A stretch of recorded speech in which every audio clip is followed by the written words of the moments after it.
we did a second. Yeah, sure. All right, good, because I hit the button. Yeah. I did not finish making dinner, by the way. I straight up told Ashley, I was like, so this is going to hang out for a minute. And then if you want to bring me like a bowl of this, that'd be awesome. She's like, okay. So what have you guys been up to? Oh, just hanging out in Niagara Falls. Yeah. As your Wi-Fi seems the hotel Wi-Fi seems good, right? Doesn't seem like you're dropping the ball there. I mean, I miss like 1 out of 10 words that you guys say, so there it is. we'll see how it goes. Okay, so should I skip every other word so we can kind of get this matched up for you? Excuse me. Yes. All right. Well, I saw some cool photos of some stuff that you've been doing, John. Oh, well, that's awesome. Yeah, it's been a lot of fun. Played a lot of prototypes. I think it was showing off something that you made, though.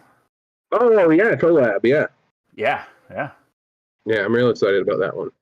That looks cool. I got the version with the HP Lovekins plushie, which is going to be amazing. I mean, I assume that I'm going to have ownership of it for less than 10 minutes. Yeah, and then Casima's going to see it and be like, mine, and then run away. Yeah. Well, it'll no longer be yours. I mean, yeah, that's on you, though. You had kids, you know? Yeah. Yeah, it is your fault. You know what this was. We all knew what we signed up for. Yeah. Claire says here, should have said first. You would have been first. Wait, are we live yet? Oh yeah, no, we've been live for like 3 minutes. Oh man. Hi. Do you have your live face on? No, not even pick my nose. But I think this is a rare occurrence. We are all three on video currently. At the same time. Let's see, didn't happen the first episode because Jay's camera was borked. Second episode, I think we were all together for like 3 minutes, and then John had to leave. Yeah, that's about right. Mine literally the one where you can see our faces. Mine made no sense because I turned it on like a couple days later, worked perfectly fine. Yeah. You just didn't want to share it with us. I'm testing. Like I think I have us on like a lower latency mode, so it shouldn't be so out of sync. But to me, Claire just sent the two faces. So Claire, you could message when you see this, and we'll kind of know what our delay is. Yeah. Kind of gauge it like that. Look, they have a delay. Claire's going to write something really long. Well, I just posted the live stream to like Facebook and to Twitter with the express statement that I'm about to. Since about a 1.5 minute delay now, so that's not bad. That's better than like the 5 seems like minutes less than a minute, right? Like, yeah, it was rough before, which apparently just a setting you can change. Just a setting to be good. Like, hey, make it so it's not as delayed. Yeah. Nice. But I said that I was going to derail this immediately. And the way that I wanted to derail this immediately is an argument that I've been having, like everyone that we know has been having since it was introduced, with a singular question. And that question is, what color is the school bus? Yellow. Yeah, it's yellow. Is it? Yeah. I mean, I haven't put it on like a color picker and like got the like FF number or anything, but I'm pretty sure they tell us school buses are yellow. So Julia says that it's orange. Her claim is that school buses are orange. Casima says it's orangish yellowish, which is just sort of like pick a side, kid. Like, what are you doing? Yeah. You can't be on the fence. Not in this world. Decide who you want to live with now, right? Like, or Yeah. Yay, 2 Christmases. Yeah, I mean, when I search just the word school bus on Google, the image categories are clip art, yellow, animated, and oddly transparent. I've never seen a transparent bus. I mean, that's the kind of the point, right? If you would have seen it, not transparent. The color is gonna be school bus yellow, and they're gonna be like, that only kind of helps. The real color is gonna be like orange sunrise yellow, something stupid, something that just. Yeah, I mean, for once, I think all 3 of us agree. School buses are they're yellow, right? They're the same color as like most traffic signs, like that yellow, like it's that color. To the National Highway Traffic Safety Administration, all school buses should be painted National School Bus glossy yellow. That's the color of it, is National School Bus glossy yellow. In accordance with the color metric specifications of National Institute of Standards and Technologies, Federal Standard number 559A, color 13432. Julia just mentioned that she dislikes us all. Love you. But yeah, I'm like, this is yellow. This is orange. This isn't really helping me out though, because this looks kind of yellowy orange on camera. But this is very stark orange. IRL. All right. Well, I didn't derail us for as long as I thought, but yeah, it's rare that we're all in accordance on any of these things. Yeah. It's very balanced, unless we're all on the same side, then it's unbalanced. Yeah. So we're on.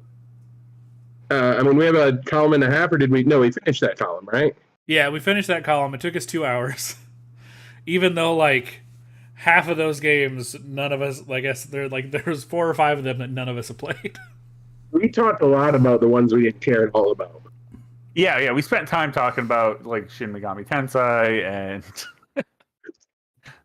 yeah. How about that Mortal Kombat?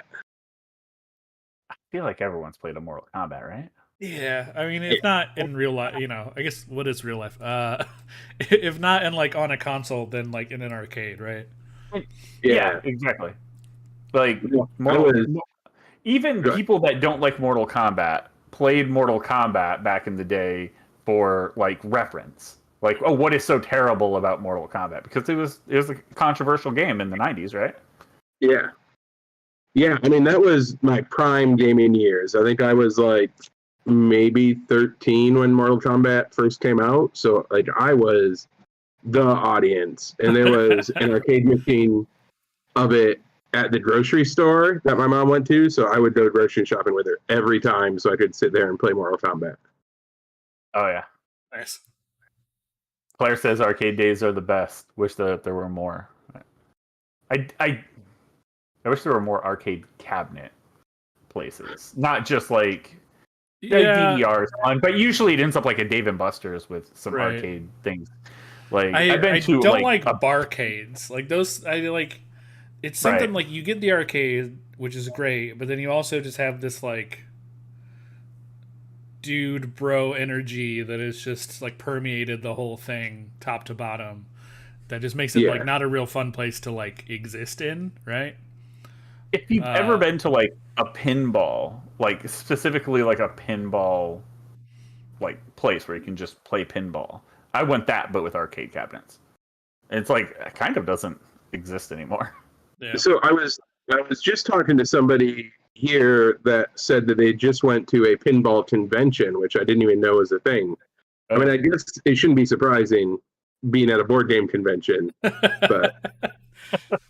Well, that's a really niche thing to go to a convention for, he said at a niche thing. double niche. Yeah.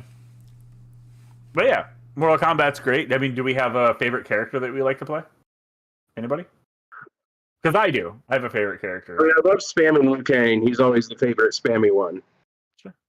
Yeah, I mean, it was always Johnny Cage growing up, right? Like he always just Were you like nut punch every time type of guy? Like that's the Nut punch. you work it in even if you don't have to. Yeah. Ian was the leg sweep kid that would just crouch and leg sweep over. Oh yeah, fucking Tekken. You get me in Tekken, and I just king low chop you, like low kick you to death, and because you can't recover fast enough. Good times.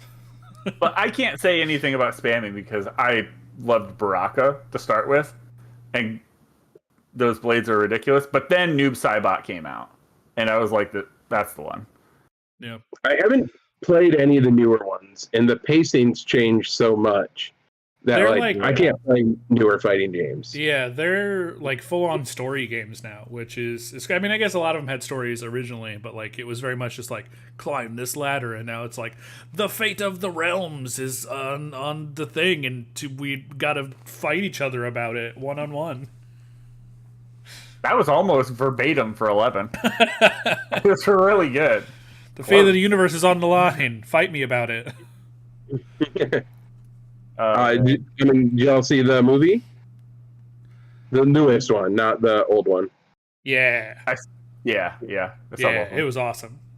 Heck yeah. Yeah, I thought it was a Mortal Kombat where there was no Mortal Kombat. There's no tournament. Yeah, it was a good prequel to what I think is going to be a good sequel. That I guess they just started filming it. Like this week, I saw the news. A movie, and it's a good prequel to a sequel. Yeah.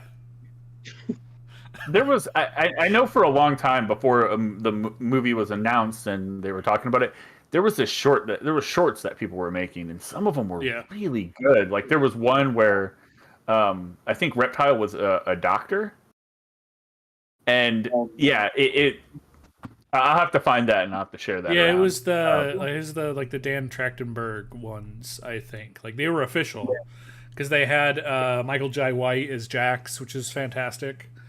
And like they're like an officially made thing for like I think it was Mortal Kombat 10 at the time. It was supposed to be like a prequel to that video game, and then they made another series of them, I think, because like it kind of is like all teaser, and it goes to like here's like the origins of things, and like at the very end, Jax gets his his beefy arms.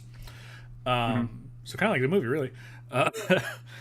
And so like then they made a second season, which I didn't actually get to watch. But then as soon as they started doing stuff for the movie, I was like, oh man! And they announced Sub-Zero was going to be Joe Tassim. I was stoked. Like Joe Tassim is like one of the best martial artists. He's in The Raid, the first one, and like I mean I love all of the people in The Raid, but he kind of like stole that movie away from the other ones with his fight scenes and stuff.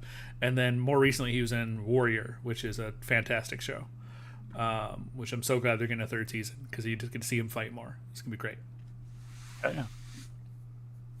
All right, Mega Man. You guys all played Mega Man, right? I played Mega Man 1, and I was abysmal at it. I didn't mark it down because I couldn't definitively remember any Mega Man game that I've ever played. Not even like Mega Man X? Yeah. That seemed like, I don't know. That seemed like the you know what I mean? Like, if they were going to make a new, edgier Mario, that's what they did with Mega Man. They're like, new, edgier Mega Man. Mega Man X was really good. Mm-hmm. Yeah. Ian, growing up, you guys weren't the crowd I would have played Mega Man with. Yeah. That's interesting. Makes sense. That you did go play that with your Mega Man friends. I had Mega Man friends. Yep. It is interesting. Mega Man is something that like people. It's like a hill that people will die on. They like it really is. Big fans love Mega Man, and most of them, I'm just like, some of them are good, but most of them, like it's just another one, just another platformer. Claire says I played the ones for Genesis. Yeah, I had a Sega Genesis for a few weeks, I think. I also had a Sega CD, which was there's one game that's definitely not on this list that I played all the way through to the end in one sitting, which is called like Bushido Blade 2.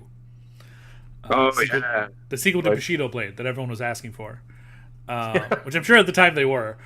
Just in hindsight now, not a big series. But yeah, I remember playing it, and then my sibling decided to go tell our parents that I was playing a game with a bunch of swords and blood in it, and it got taken away. Yeah. I was like, I already beat it. I don't even care. Whatever, it's already done. I already locked it up in here. I already saw all the blood. You can't. I'm used to it now. Can't take that away from me. Oh, you can't see Gwen. Gwen's right here. Lift. Okay, Back down. Does anyone remember? Claire asked if anyone remembers the cartoon. I remember how goofy it looked. yeah, I did not watch it. It looked goofy though. it was goofy. Yeah. Was he using a Goofy movie? Yeah, Goofy was in Mega Man. It was a weird Oh, crossover. gotcha. You might have missed it. All right, Uncharted. Gorsh, Dr. Wily. Is that his name? Yeah, yeah, Dr. Wily. Oh, shit. Yeah, I mean, I have played the first Uncharted all the way through. I really need to play the rest of it at some point. Yeah, I mean, I've definitely played it. Uncharted is. It was like the staple. You know what I mean? It was the staple for PlayStation for some time there. I played a little bit. Naughty Dog, so anything they made. Yeah. I played a little bit of like I think 2 or 3. I didn't get to play 4. I was gonna go back and play like starting with 1. I suggested it to Julia because she had finished The Last of Us and wanted other things that were kind of in the same vein of like story action-y games, right? And she was not a fan of the controls in the first Uncharted. Like she was very frustrated with the controls in the puzzles. And this is kind of a thing where it's like, yeah, I mean, you can remaster it, but unless you like go back and make 1 like you made 4, you know what I mean? Like you're gonna have a harder time. And starting with The Last of Us and going back to Uncharted is that's I think a tough sell. That was why I bounced off when I went back to play them. I mean, like looking back at Uncharted, I had a lot of fond memories of playing it. I mean, it was a fun it was like an action platformer. You know, it still had that platformy vibe to it, which a lot of things lost, I think, along the way. Yeah. But one of the things I loved about it is at the end, after you beat it, you could play it again with a mirror option on, and everything is backwards. It feels like a whole new game. Oh, that's cool. Like all the level layouts are backwards. Yeah. Or so just the controls. Nope. It's just the world. The controls. That'd be a nightmare if the controls were backwards. That'd be fun though. But you have to unclick the right stick. It felt like a whole new game. Yeah, it's like all the face buttons are like now the directional pad. God damn it, this is garbage. The buttons don't do anything until you release them. The thesis says, "Yo, I think David Tome found us." Hey, he found you, John. Oh no, he knows where I'm hiding. Hopefully he got his chicken wings. Was that where he was heading? No, we just got back from Duff's. Gotcha. Which is real good chicken wings. You know that? I do know that. I don't have your affinity for bones, but that's probably just because meat to non-meat ratio is just better in boneless. I don't know. You absolutely are. And Tara may agree with you from the other room, but you're absolutely wrong. Julia also disagrees with me. She does not like boneless. Yeah, bone-in's the way to go. I mean, I'll hang out with both y'all, but whatever we have on the table. If I have to pick, I'll go bone-in flats. You go bone-in is your second choice, you said? No, that'd be my first choice. Bone-in flats. Yeah. I don't know. The drums are fine, but you got to do the meat umbrella, and then it's kind of a messy situation. No, you don't do the meat umbrella with the drums. You just go straight in from the sides. Hey, you want to know my technique for eating boneless wings? Garbage can, right? I just put it you in my just send them a mouth. garbage can. Ian Taylor said that she had the chicken wing soup and it was amazing. Yeah, I still don't understand. I guess I got to come around on that because we had kind of a smaller game day over here recently, like this last weekend, and one of Julia's friends said that she was going to make lasagna soup, and I was like, that sounds bad. Like, you know what I mean? Like I just imagine, like, what would you like, a broth with lasagna in it? That sounds gross. It was more. I guess it's more like a casserole, which I guess it's more like what lasagna already is. It's just more of the like sauce and stuff. Like it really didn't have the consistency of a soup at all. So I think when you just like, hey, this soup, my brain immediately like, oh, you just poured broth on a thing that was good. It's not how it works. You say the thing that's good, the thing that's okay. Claire's pointing out we're getting sidetracked. There's a few other comments in there that I think we missed. Adam says, I didn't get the Mega Man craze, seemed so primitive at the time, but the Battle Network stuff caught my eye on portable Nintendo devices. The Mega Man Battle Network was a really smart game. I didn't mess with that. I don't know anything about it. I don't know. Yeah, it was like a tactical card game. It was really smart. And Adam also said, I have a hard time with Uncharted. It was just so, I don't know, on rails. It didn't hold my interest walking around looking for a loose brick to climb over and over. I mean, I think it's out on rails as The Last of Us. Yeah. But the story is what. Well, I think that it makes less sense to be on rails than The Last of Us, right? Like the Uncharted is a game about like exploration and like finding these hidden treasures and stuff. So for that to be on rails feels a little bit more at odds with its theme than something like The Last of Us, which is like it is also story driven, but like it's specifically like set piece to set piece, like story driven kind of thing, right? Like you have a destination, you're going for it kind of thing, versus this game is about exploration, but then it's like you don't get to do exploration. So what about the Uncharted prequel game, Tomb Raider? Well, I love Tomb Raider so much. The new ones have been so good. Yeah. I've played the PlayStation ones. I just never play. I haven't played the new ones. I have like at least one of them on Steam that I just never opened. I think you'd really like the new ones, because I mean, talking about like Uncharted and Last of Us. I mean, this fits right in there, perfect. Yeah, the story really hits on those. Yeah, I heard it's a lot of like, I don't want to say torture porn, but like it's a lot of like, hey, here's a bunch of bad stuff that's going to happen to your main character. That it was worse in the very first one. Gotcha. Of the reboots.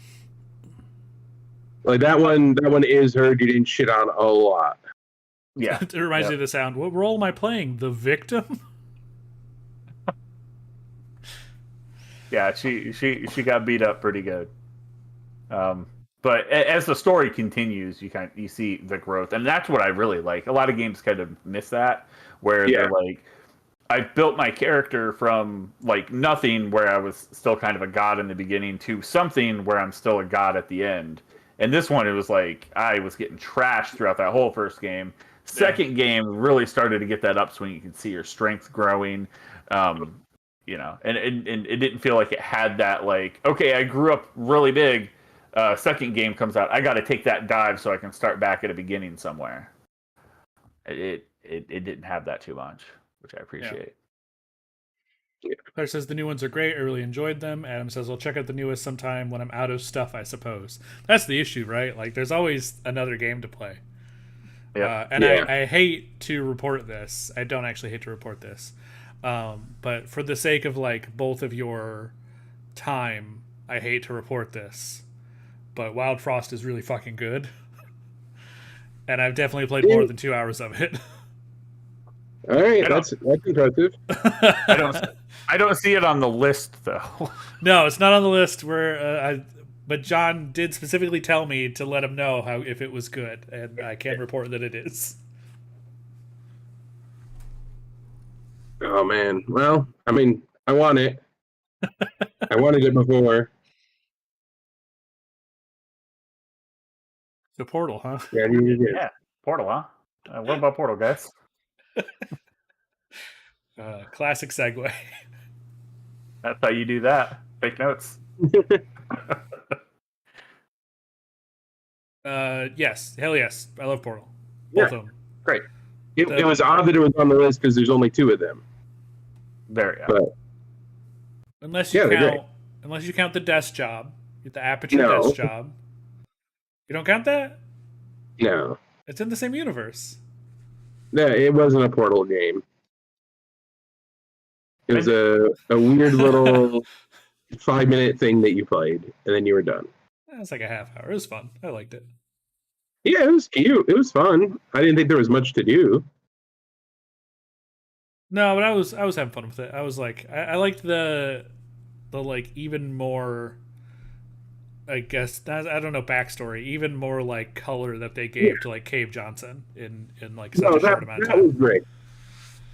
That was super great, and like the story and the dialogue was all Portal level great. I just didn't think the gameplay was Yeah. good. And it wasn't bad either. It was. What's that? It's a Steam Deck game. Yeah, that's fair. I still don't think that Julia has played Portal 2 multiplayer, which was very confused by because I thought that she did. I'm pretty sure Claire and I played through Portal 2 multiplayer just all the way at one point. Man, I've never played any of them multiplayer. The multiplayer in Portal 2 is fantastic. Like a lot of the time it wants you to learn by either dying or making it so your partner dies, and that's how you figure out how the puzzle works. Like it just kind of like the disposable nature of your characters in the Portal universe is great. Yeah.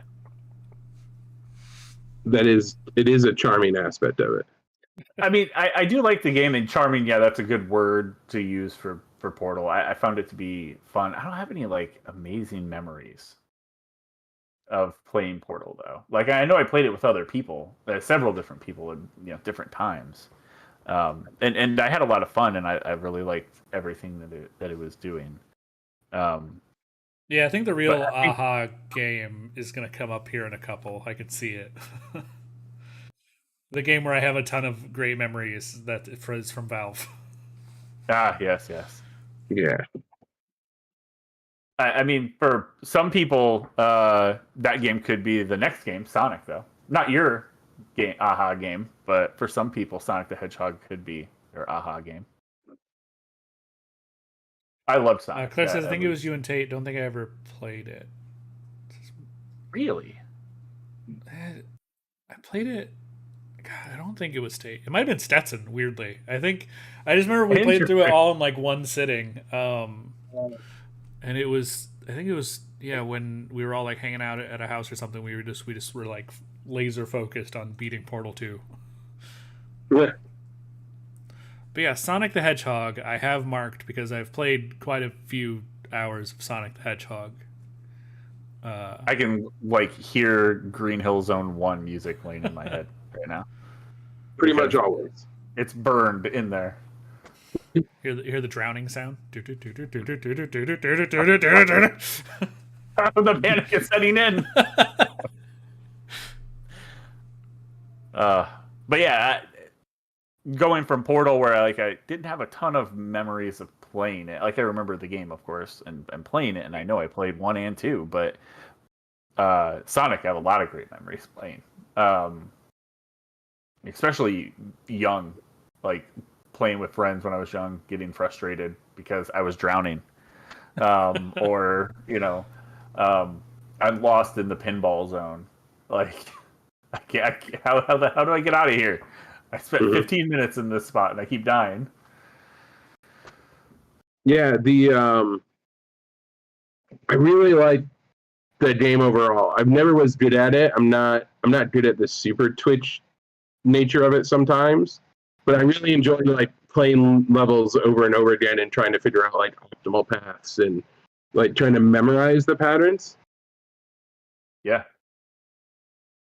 I also like the characters. Like I like the progression of like Sonic, and then at least initially, because I didn't follow it kind of moving into like the PS like PlayStation era until a little bit later on, and I still am not fully aware, but yeah, I love the introduction of Tails and then Knuckles, and you're getting all these characters that are. Seems like there's a character kind of for everyone. Shadow. I thought that was fun. It's me, Shadow. I'm the emo one. Yeah. That's where I fell off just slightly before that. All right. I will say, it's still gonna die on this hill. Ugly should have kept ugly Sonic. Sonic. Sonic.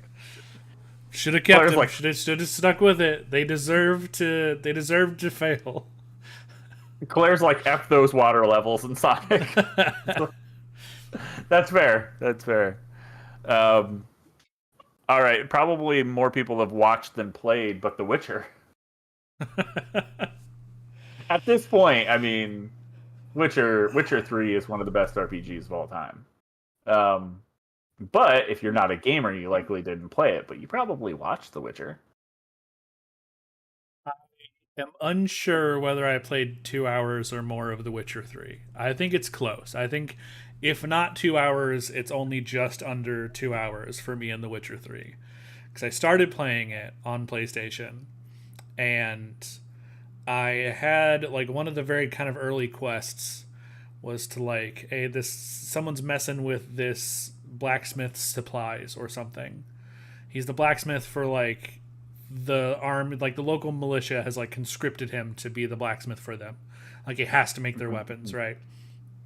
And someone's messing with this stuff, and you like track down who it was, and it's just this guy who's just pissed because he's like helping the militia, and it's like going against the city. And then I had with The Witcher, just Geralt just gets to decide, like, do I actually turn this person in, or do I just say, sorry, I couldn't find who it was. And I was just like, you know what? Like, I understand, like, you're drunk, you did what you did, but like, you gotta go say you're sorry to this dude. You gotta like, you gotta have some repercussions for what you're doing. And that person was sentenced to death for what I did. And I was like, oh my God. What did you do? Like, I just brought him in, and I thought it was going to be like slap on the wrist. Like, all right, we'll take you to jail for a couple days or whatever. We're like, all right, no, we're going to kill this fucker. And I was like, oh no. It was a slap on the wrist, but it was with swords, and they cut the fucking wrist. So yeah, then I was like, oh man, this is one of those like games that I would really probably end up playing a lot of if I had the time, but I just never. Like, all the other systems in that game, I do not give a shit about. I do not care that I have 2 swords and I gotta oil them with whatever while I blast my herbs and do a fucking Chimera's face or whatever. The stories in that are super fun. I just wish I didn't have to do all the other stuff to get to that. Yeah. Yeah, you just want to main quest it all the way through. Yeah. Or even those that was like a side quest. It wasn't even like a main thing. I was just like, it gave me this like story that I had a profound impact on the outcome, and I didn't know that going in, and so like I was very much drawn into that aspect of it. But like, I don't want to do all the other stuff. I don't want to play Gwent. I never want to play Gwent ever. I liked Gwent. No, it wasn't that good. I liked it. I had fun. But yeah, I mean, I really enjoyed it for the story. I just couldn't keep up with the gameplay, and I felt like the pace was a little too plodding for me.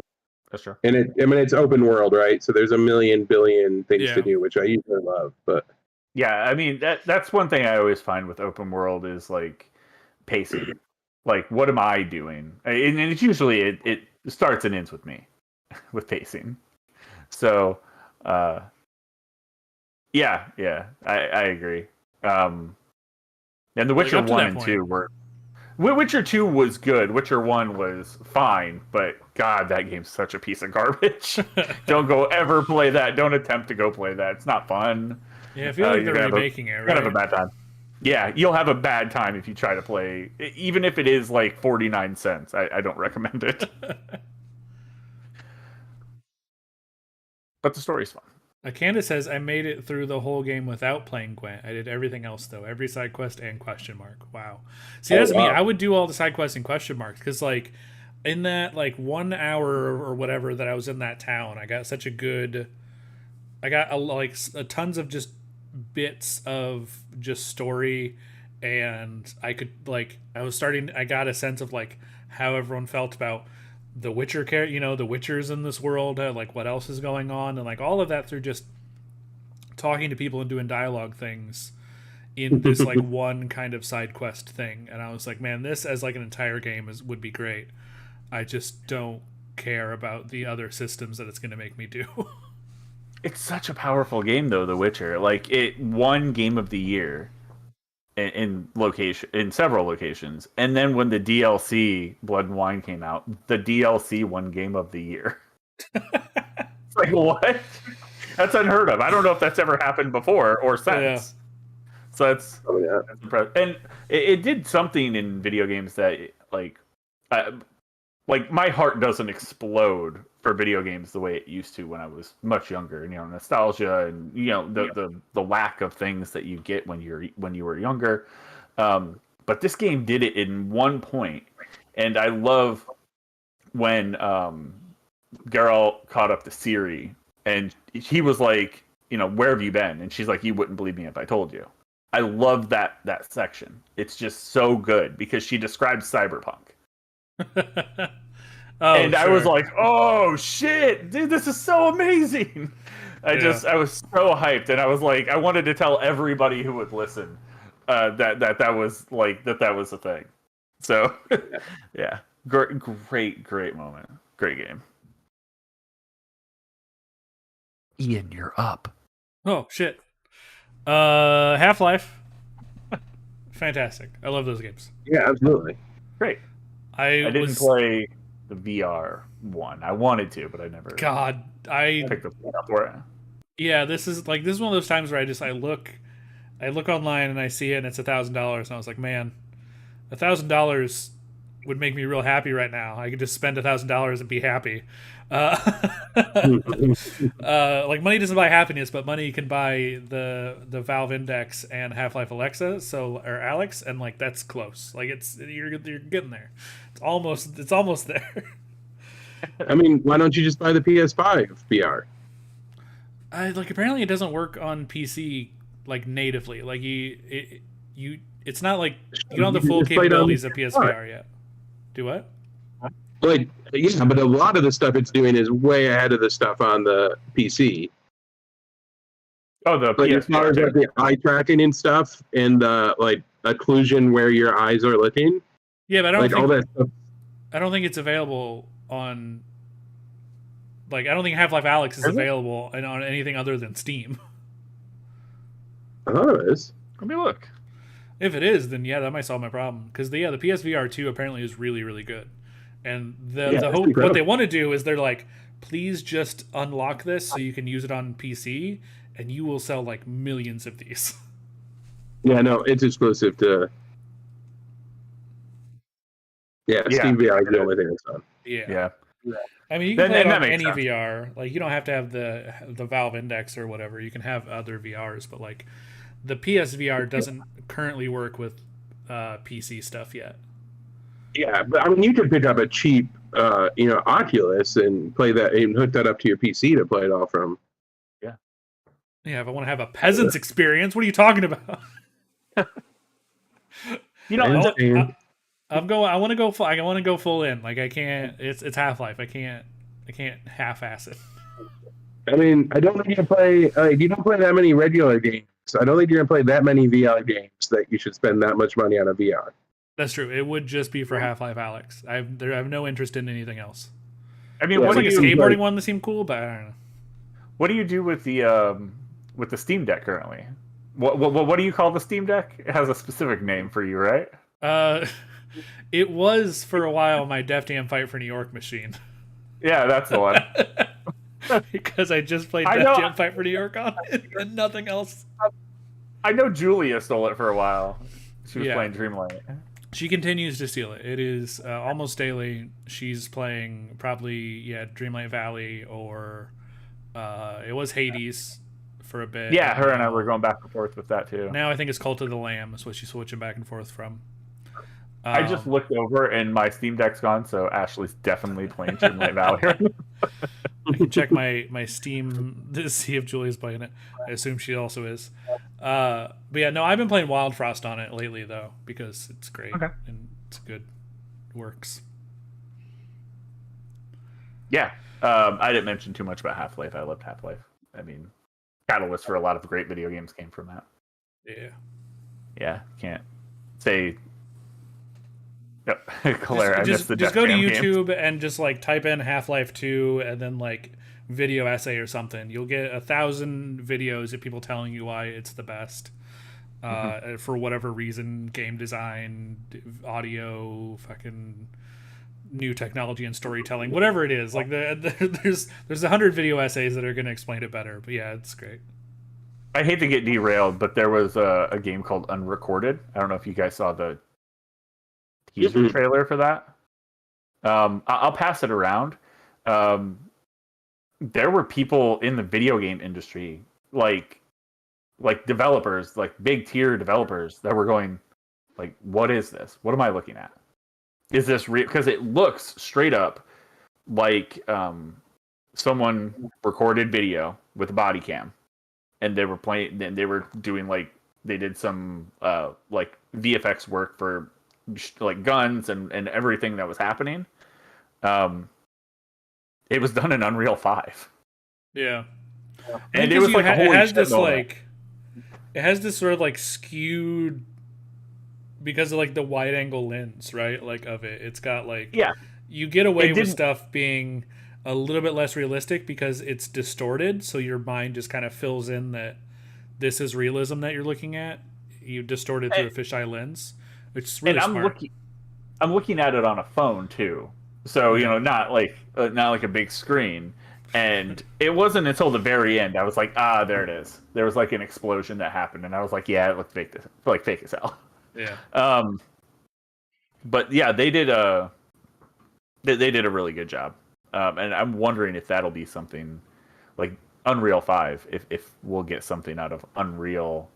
That'll kind of set that like Half-Life style generational, this is the best game to ever exist kind of thing. You know what I mean? Yeah. Claire says I missed the Def Jam games. Same. Did Fire for New York. They did Icon, which is bad. But then this is gone. And they just no longer have this system anymore. And it still holds up because I haven't played it since PS2. Yeah. It still holds up. I'm right back in. I'm just right back in. The only issues I'm having is like Steam Deck layout to whatever the version of it that I have is trying to emulate. You know what I mean?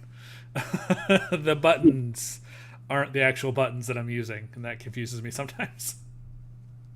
Yeah. That'd be rough. Adam did ask, what scores did we get again? We probably should have started this by saying what our scores were. So yeah, my final score. Every one of these. We'll go from low to high. We'll go from low and then skip a bunch of numbers and then go to you two. I was at 51 out of 100. I was at 96. I think I had a couple on each column, or one on each column, that I just either I didn't know what it was or I was aware and I just never put in the time. I'm a revised 92 because I remember that I did play Fire Emblem quite a bit. Yeah. Right.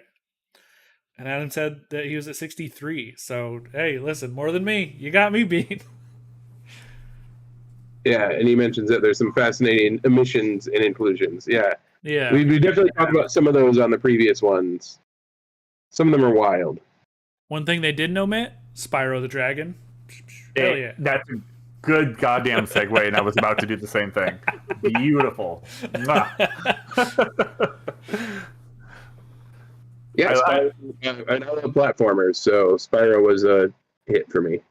Yeah, that one was great. I mean, there was a lot of games that were like that though. In that era on the PlayStation 1, you're looking at like Gex, you're looking at what do they have, Croc? Crash Bandicoot kind of in a similar realm. I always put those two side by side. Crash Bandicoot and Spyro, even though they're very different. Yeah. They were the staples of PlayStation 1 for, I would say, I don't even want to say the casual gamer, but the platform gamer. Yeah. The controls for Spyro, or I guess like the things you can do in the game, the way your character controls, is I think what made it appeal to like as many people, because you had like it wasn't just like Mario where you like jump and then do a different kind of jump and then maybe like throw your butt on something. You would like, or like Crash Bandicoot, which is like jump or spin, right? You have like two options. Yeah, you jump on it or you spin at it. Or like Spyro, you had a charge, like you'd put your head down and you start charging, which is harder to control, but like could deal with a lot of enemies. You had the fire breath, which like worked really well, and then you had like a floaty kind of, like you could almost like hover kind of. I guess you just like kind of float slowly down. Yeah, you glide. I think they also had one where you could jump up and you could do a flip and a head dive straight down, right? Yeah. Oh yeah, yep, that too. Yeah. So like it just had this like the 4. This crazy, like they went wide with the number of ways that you could attack problems, and then they made problems that you had to attack those specific ways. Which is, I mean, that's pretty common for like platformers. I just liked all of the ways that you could control Spyro, and they all felt different and fun, and they never got old. I think that was the reason I beat the first one, is because I never felt like I was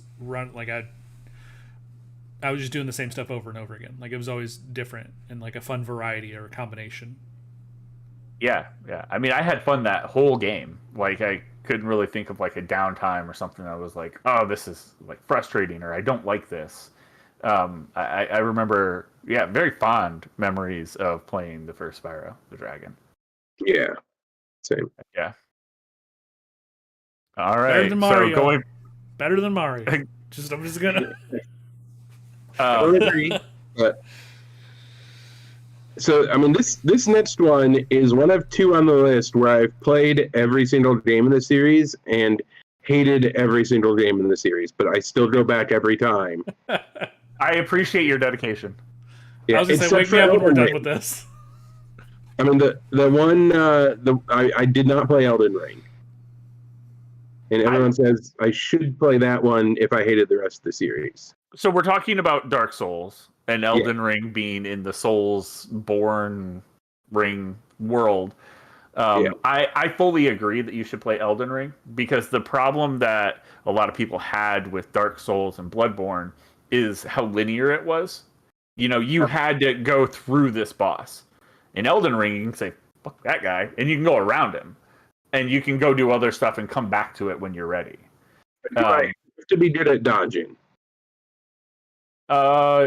I would say dodging or parrying, but the horse, once you get the horse, it changes the game because you can attack from horseback.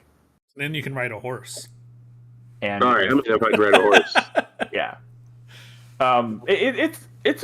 It's a fantastic game. Like as far as all of them, I don't know how they could ever come back to the standard Souls, Bloodborne style thing after Elden Ring. Making all the originals over and over again. Yeah. Yeah. Eventually, it'll be Elden Ring's time after they get through the first 3 again. Yeah.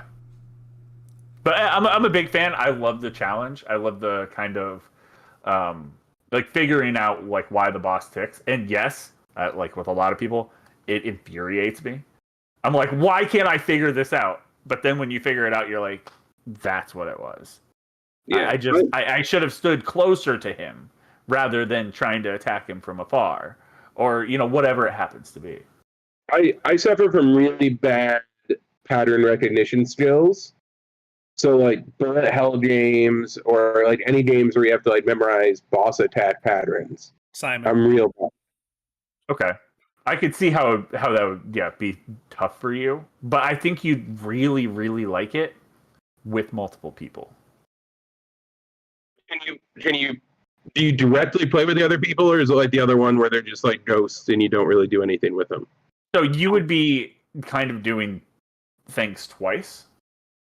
But as long as you're playing with people that you like to spend time with, I never found that to be a problem. And you know, the first time you're like, oh man, we got really lucky. You have to do it again because we have to beat it with you to make you progress. And I always found that really fun. Some of our friends, you know, our friend Davey, and our other friend Jesse, we played all of Dark Souls 3 together and had like an amazing time. Jesse and I have been playing Elden Ring together. Kind of have it on pause right now, but man, yeah, it's a lot. It's a lot of fun. It takes that We actively play together at the same time. Yep.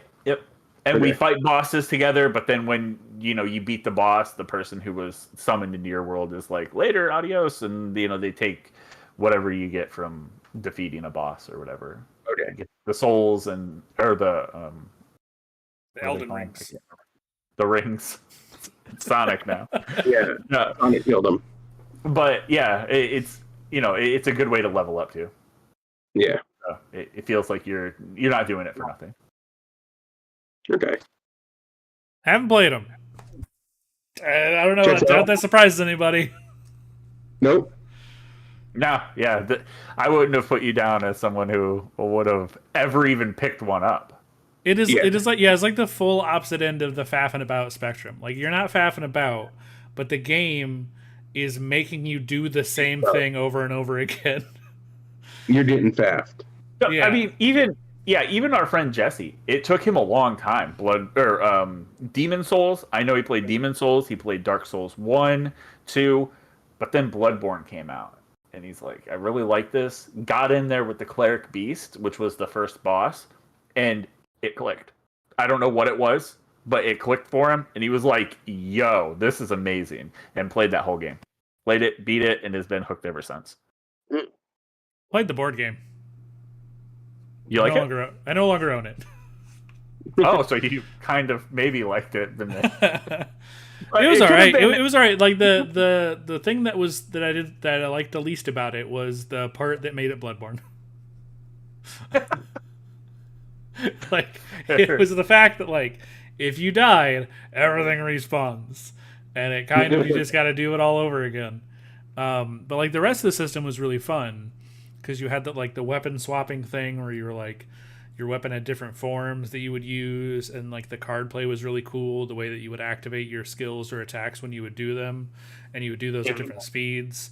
But then you would kind of just run into a point where you're just like, oh, well, I'm gonna die this turn kind of no matter what happens, and then everything's gonna respawn, and then I'm gonna be 4 spaces away, and then I gotta find my, god damn it. Like, it just the level of things that continually like get laid upon you in the board game when you die is just sort of like, well, yeah, I was having fun. Yeah, I think we played that with Ryan, didn't we? Yep. And we liked it until like the that last round or two where it became very clear, like, we're going to die, or at least one of us is going to die, which is going to reset things, and that's going to like make it so we're like 4 actions short of doing what we need to do before the last round of the game. Yeah. All right, let's jump into the comments for a second. Okay. Yeah. Candace said they loved Elden Ring, completed every boss and dungeon and side quests. Refuses to play any other Dark Souls, though. Looking back up, I love Claire's love for Gex. Yeah. Heck yeah. Who was the comedian that did the voice for it? They were super annoying. I don't remember his voice. Yeah, I remember it was a big selling point. It was some hot comedian at the time. That makes sense. He was witty. Adam said, yeah, Bobcat? Elden Ring clicked. Bobcat. No, I wish. I would have watched that. I played the shit out of that game. Oh, yeah, that's a game.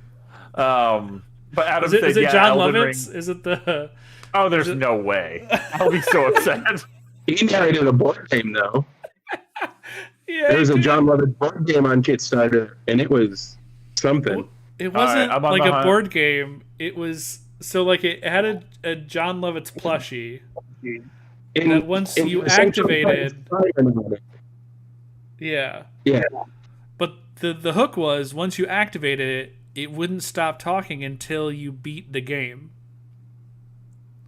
And like yelling obscenities and insults. So like John Lovitz would just yell at you forever or until the batteries run out if you never beat the game. Yeah, it's weird that didn't fund on Kickstarter. It's crazy. What a strange idea. Dana Gould, that's right. Wait, what was that? Gex was Dana Gould. Yeah. I looked it up and I was like, where do I know this person from? Saturday Night Live, maybe for like one season. Dana Gould. That's Maybe. not Frylock or not. That's not Master Shake, is it? No, I don't think so. Oh, that would be really cool. Yeah, let's see. We have really gotten off track. That's different. Let's finish this up. Did a lot of voices in Doug. Really? Sure. I like sense. Doug. Is that gonna be our next one? TV series that we've seen? I will fucking dominate that one. It'll literally flip. John, you'll stay right where it's at, and Ian and I will flip. Getting back to the comments here. For Adam, Elden Ring clicked. Hated the Souls games in general, but finished Elden Ring. Nice. Yeah. I mean, I think that's a pretty big feat. So I wanna divert for a second and just list some of Dana Gould's best credits. In an episode of King of Queens, he played the guy. Yep. In Family Guy, he played himself. In Parks and Recreation, he played a character called Guy Who Asks for Mort. Mort. Oh yeah. No, I remember that episode. He was like, "Hey, is Mort here?" Yeah. And then it cut. That was it. Classic. Yeah. He played Sandwich Guy at Book Convention, Squeegee Man, and he played himself in a bunch of other stuff too. And all three Gex. Such an oddball thing that he got. Well, not really. A Gex, definitely B tier. Great game, but it would be the B tier of those type of video games. Came out rapid fire. Do you know how in what year span all three games were? It was probably in 2 years. in 4 years. The first one was in 95, the second one was in 98, and the last one was in 99. Yep. Dang. No Name said they couldn't remember the name, but just found it. I really didn't care having to get all those extra pieces for Skylanders Spyro's Universe. And God damn it if I don't remember. I was working video game retail when that came out.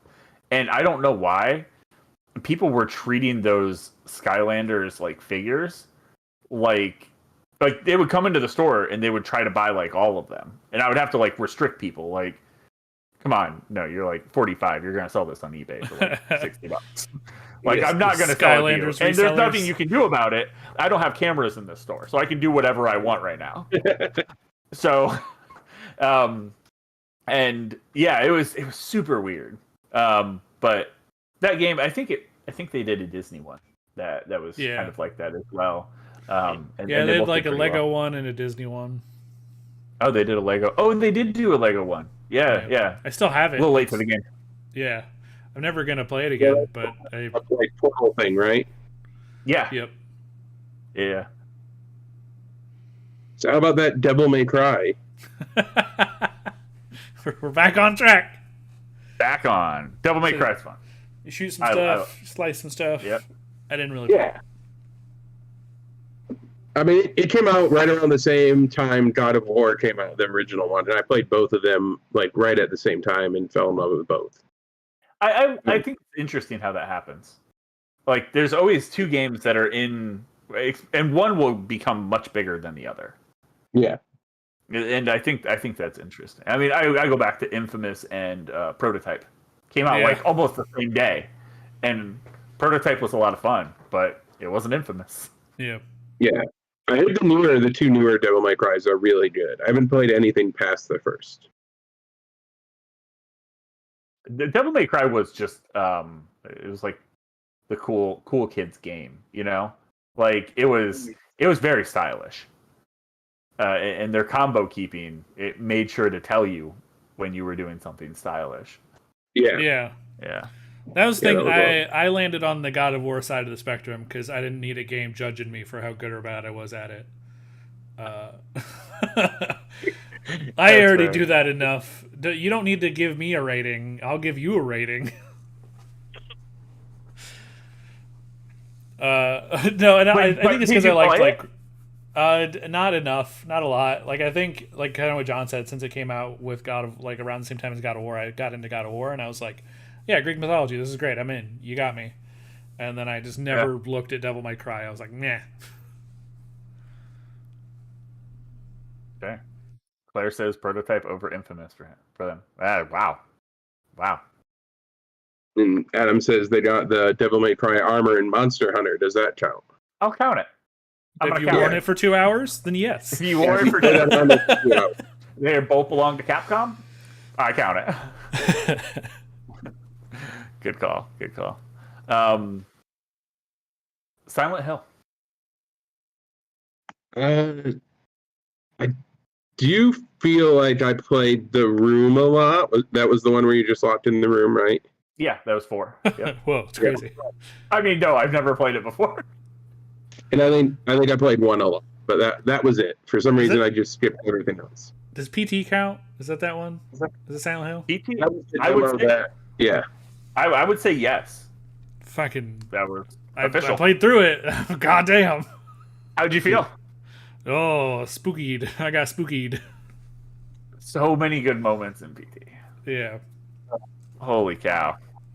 That was really like it was like such a high to just like you were riding so high to just do nothing with it. Like you had the hype train at 1,000% and then you just threw it off the rails. And then Capcom again goes, thank you. Yeah. They just bite that style for Let's bring some of that over here for Resident Evil. Silent Hill is up there for some, like, it's definitely in the conversation for one of my franchises of all time. Like, I love, even the crappy games, I love them. Like, I was looking through a box, I was looking for something the other day, and I ran across a bunch of my PlayStation 1 games, and Silent Hill 1 sitting right there.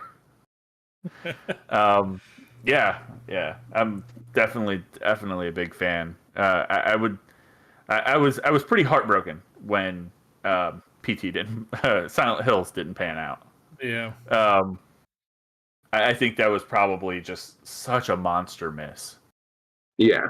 For such a bad reason, for such a silly reason. And now the thing that I don't want to say stuck with, but the thing that we're stuck with is Death Stranding, which is very, very weird. It's like Kojima not being corralled at all. Yeah, and it's like, you know what? We're sponsored by Monster Energy. Fuck you. They let him off his leash, and he's just going wild over here. and it's cool. I'm here for the ride, but damn it if I didn't want Silent Hills before that happened. Put famed actor Guillermo del Toro in the movie. Wait, he's a director? Don't care. Put him in there. Close enough. Yeah. We'll have Norman Reedus play Norman Reedus. It's better than Dana Gould, right? Am I right? Yeah, sure. I swear to God, if Gex is in the next one. We but we do have Silent Hill 2 remake, and I have pretty high hopes for that. I'm pretty excited. Not Silent Hill 1. Or is it Silent Hill 1? I thought it was 2. No, that's what I'm saying. They're remaking 2, but not doing 1, just like the Resident Evil. Yeah. I think it's. I mean, I don't know. They already had remade Resident Evil 1 like a couple times, and then did a prequel, and then. You know what game is adjacent to Silent Hill and Resident Evil that I would love if they brought back? Alone in the Dark. Okay, I didn't play a lot of Alone in the Dark. Survival horror game.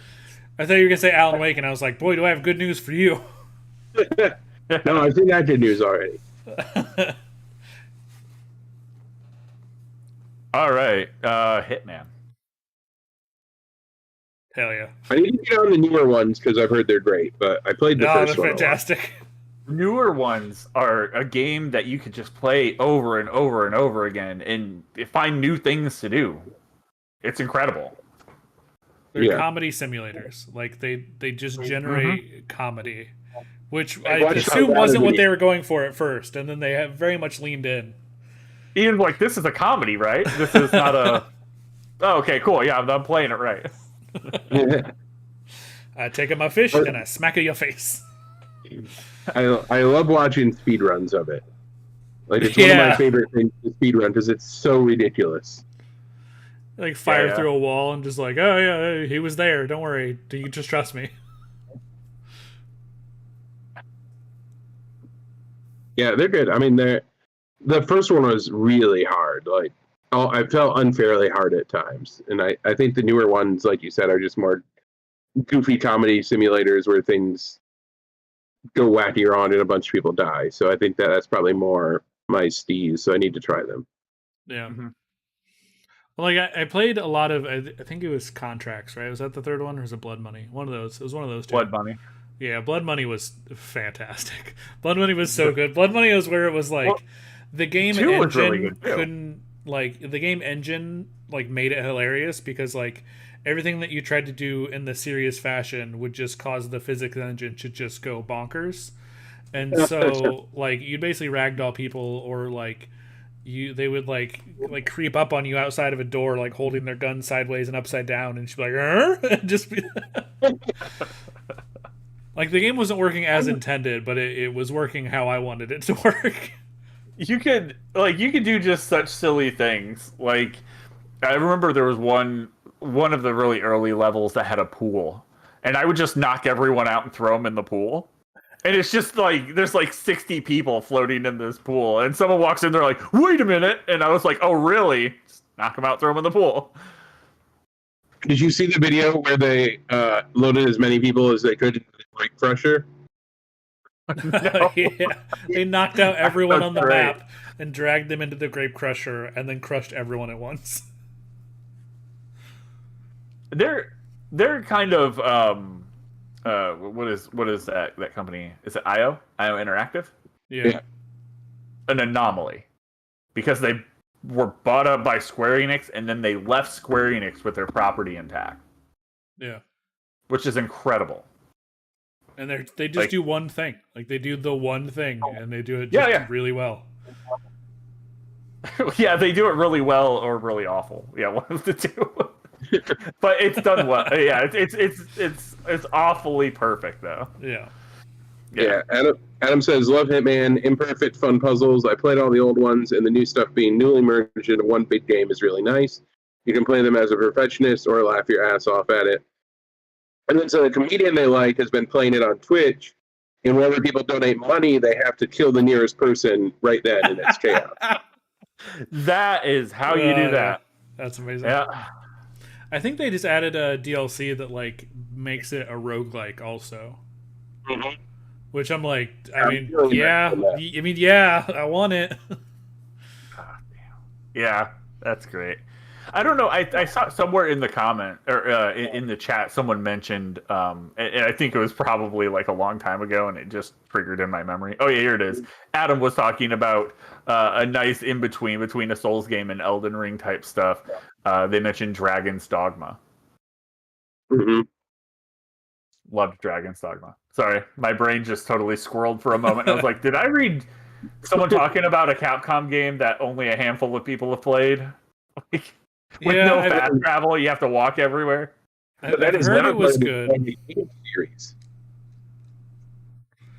Is it only one game? There's a multiple. Well, it's Dragon's Dogma, and then they did Dark Arisen, which is Dragon's Dogma Plus. Yeah, but the next one on the series is Dragon's Age, or the next thing on our book. I'm attempting to transition, but it's not going well. It's working. It's working. Heather says, "I made it." Yay! Yeah.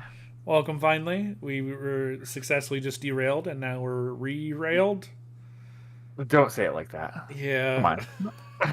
I regretted it. Dragon Age. Yeah, Dragon Age. Great.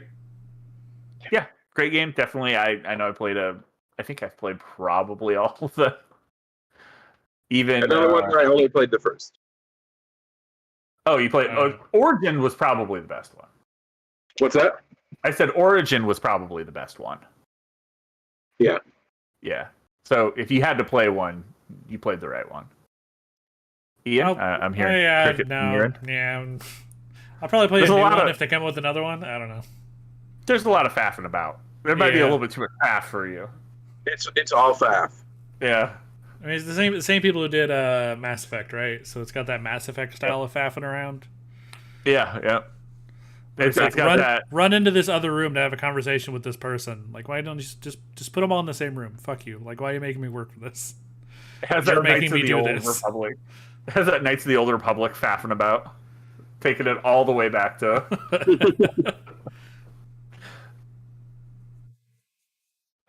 Claire agrees. Inquisition was good. The second one kind of sucked. You know what I mean? Dang, it's tough. A lot of people liked to. I was in the camp that I wasn't a big fan. But yeah, Origins was amazing. For Dragon Age. I know we have 4 coming up. I've completely. It's been so long. I've completely forgot what it's about. I think it's like Dreadwolf something. Yeah. I don't know. Womp Maybe womp. I'll try it. I don't know. All right, Gears of War. Is that more? I feel like I'm getting all of that I need from Diablo, so I don't know that I need it. I know it's a different type of game, but don't need it. But we are getting another another shot at playing that again. I think they announced it either yesterday or today. It's going to be early May. Oh yeah, the break it test or whatever. I forget what they called it. Yeah, and they added some extras to it as well. Like I think you got the level 20, you got like a cosmetic back piece, and now if you get to 20 and defeat a certain world boss, you get a trophy from that world boss that you can carry like on your horse. Oh, like nice. like an in-game trophy, not like a PlayStation trophy. Not a PlayStation trophy. No. No, that's fine. Ooh, that's fine. But yeah, my segue to Gears of War. All of our segues are just getting buried. I asked if Gears of War was more your speed, Ian. Yeah, I played through probably all 3 Gears of War games. I know there's more than 3, but at the time, the way that Xbox worked for me, there were only 3 of them, and then I never longer had an Xbox. Fair. Yeah, the rest never. Played multiplayer a lot. That was the only way for me to play. Co-op, yeah. Like I didn't really like I didn't really like Gears of War unless I was playing with someone else. I played the first one all the way through, and I've thought about revisiting them because I'm looking for good couch co-op games with Jonah. And I think I remember them having pretty good co-op. Yeah. Great. Yeah, I had great co-op for sure. All right. Yeah, it was very fun to like blow yourself up and then be like, "Come save me! Hey, come save me!" I don't know what happened. Could have been anything killed me. Who knows? Had all the best parts of Army of Two. Yeah, exactly. All right, Banjo-Kazooie? Yeah, I played that shit on the mm-hmm.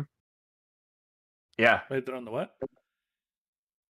The Nintendo 64? Oh, okay. I couldn't hear him, but I guessed what he was saying there. Yeah, I don't think I didn't play like Nuts and Bolts or anything like that. No, I didn't play Banjo-Tooie or whatever the second one was. Yeah. Just the first one. Yeah, same. Ian, I don't think you're not Banjo-Kazooie. That one came out at I a don't think I have time it that you marked. were Yeah, no. you were more into trying to figure out how to get blood games with gore in them, I believe. Right around that time. Yeah, that's what I needed. Those are the ones I need my fix. Yeah. Before. All right. Well, I was gonna say before my mom took them away. Yeah, I was like, do we want to? Do we want to keep going, or do we have any great Banjo-Kazooie stories? Because I'm tapped on that one. I got nothing. It was good. That's fun. Yeah. Counter-Strike. Anyone have any good memories of Counter-Strike ever? I think I hated it, but I played it a lot. Is it good memories? No. Memories? They played it. Yeah.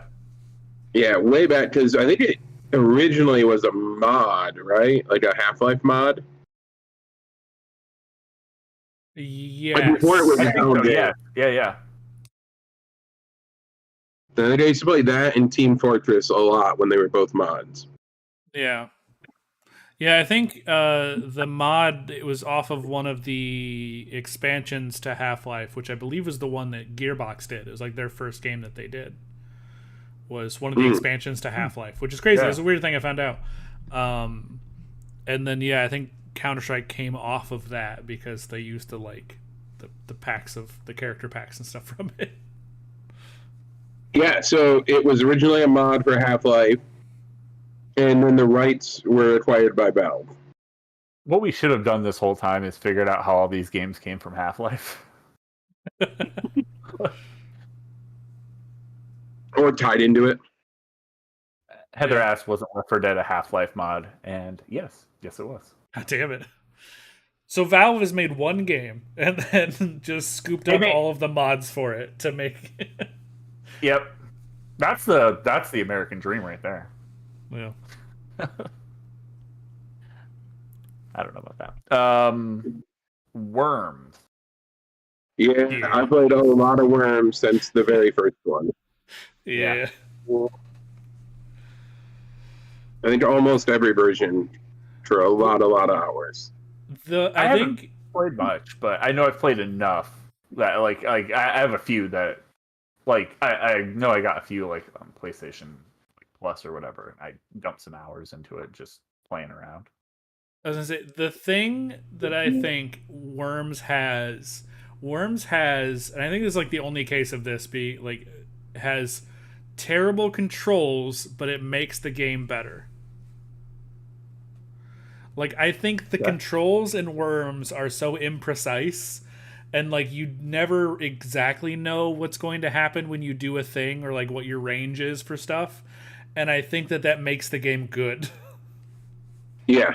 That's fair. Yeah. I mean, I always feel like they're counterintuitive too. Like I can never get good at the controls. Yeah. I'd always shoot my grappling hook by accident when I mean to jump, and then jump off my grappling hook and then fall in the water, and it's fun. Yeah. Look at all this Worms. Like I didn't expect Worms to have so much. Like even like Adam and Claire is like, yes, Worms, and you guys are like, yes, Worms, and I was like, yeah, I played Worms once. I mean, Worms is like one of the easiest multiplayers because like whatever console, they all had Worms, right?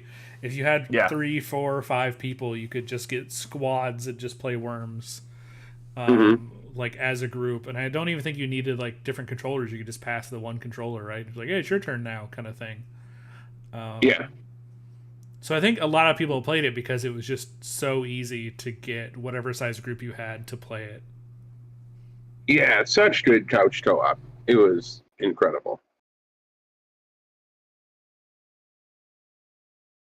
All right, Shadow Hearts. Adam says, I will play Worms WMD on Steam when anyone wants. I'm totally in. I'd play Worms. I'm bad at it, but yes, please. So we're doing next week. We're just gonna play Worms. We got Worms. I don't know why I saw that coming after I started seeing all this love for Worms. I was like, we're gonna end up playing Worms in like a week or two. So I've never played Shadow Hearts, but I just read the Wikipedia article for it, and it sounds like something I would want to play. I did. literally the same thing, and I thought the exact same thing. I was like, this sounds awesome. I've never played it. I just this minute realized that this wasn't Kingdom Hearts. Yeah, definitely not. The setting combines alternate histories, cosmic horror with real-world figures making appearances. And that sounds like a fantastic setting. Yeah. Does it? Yeah. Have you seen real world people? They're bad, most of them. Yeah, I want to see them show up and then get shot. I feel like it kind of dropped at a weird time. 2001. You know what I mean? Mm-hmm. Like, oh yeah, was it before or after September? Because Oh, no. could have just been a bad time for everyone. Hold on, let me look. It does not say. Oh. But yeah, no, it's at like Shadow Heart specifically because there was something that came out before it, but like that PS2 time, I feel like there was like 5 games people were obsessed with. Heather asks, is it like 2 of them were MTV's God of Real War. World? Yeah, it's just like Real World. Real World Shadow. Wish it was Shadow Realm. Shadow. Been cool. Shadow Hearts. Shadow Hearts. Oh shit! The Miz is here. Oh, not again! Get out of here! Someone brings out a broom. Oh no, is this wrestling stuff?